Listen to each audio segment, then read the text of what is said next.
ప్రతి సంవత్సరం 20,000 మంది ర్యాబిస్ వ్యాధి ద్వారా ఇండియాలో చనిపోతున్నారని చెప్పి WHO రిపోర్ట్ ఉంది.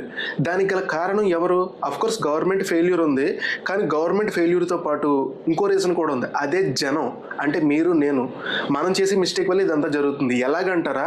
మనం రోడ్ల మీద పాడేసే చెత్త తినడం ద్వారా కుక్కలు బతకలేవా? ప్రతిరోజు 50,000 మెట్రిక్ టన్నుల చెత్త రోడ్ల మీద పడి ఉంటుంది. మరి అది తిని కుక్కలు హ్యాపీగా దర్జాగా బతకలేవా? ఏమంటే చెత్త కుక్కల్ని తయారు చేస్తుంది ఎవరు? మనమే కదా. ట్రాన్స్ఫార్మర్ దగ్గర లేదంటే వేరే వేరే స్పాట్లోనో చెత్త కుక్కల్ని తయారు చేసి అక్కడ రోజు చెత్త పాడేసేసి కుక్కల్ని ఇండైరెక్ట్గా పెంచి పోషిస్తుంది మనమే కదా. ఇంటింటికి ఆ చెత్త కలెక్ట్ చేసుకునే వ్యాన్ వచ్చినా సరే ఆ చెత్త కుప్పల దగ్గరే చెత్త పాడేస్తాం, డ్రైనేజ్లో చెత్త వేస్తాము, ఎక్కడ పడితే అక్కడ చెత్తగా చేస్తాం. మరి కుక్కలకి రెడీగా ఫుడ్ ఉంటుంది, అది తిని అవి హ్యాపీగా బతుకుతున్నాయి. మనలో మార్పు లేకుండా గవర్నమెంట్ని లేదంటే వేరే వేరే ఎవరినైనా తిడితే ఏం లాభం అండి?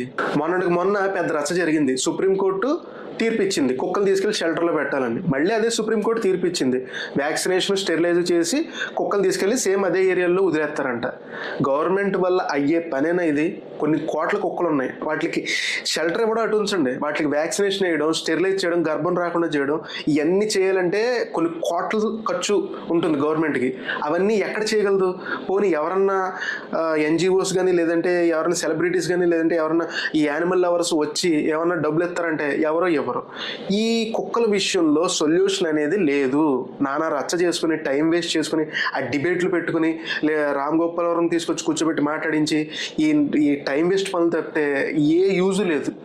దీనికి ఉన్న ఒకే ఒక సొల్యూషన్, ఏమైనా కొద్ది గొప్ప కుక్కలు కొంచెం తగ్గించగలమంటే రోడ్ల మీద చెత్త వేయకుండా ఉంటే చాలు. రోడ్ల మీద అలాగే డ్రైనేజీలో చెత్త వేసి వాటిని ఇండైరెక్ట్గా మనమే పెంచి పోషిస్తున్నాం. ఇది కరెక్ట్ అనిపిస్తే ఒక లైక్ కొట్టు.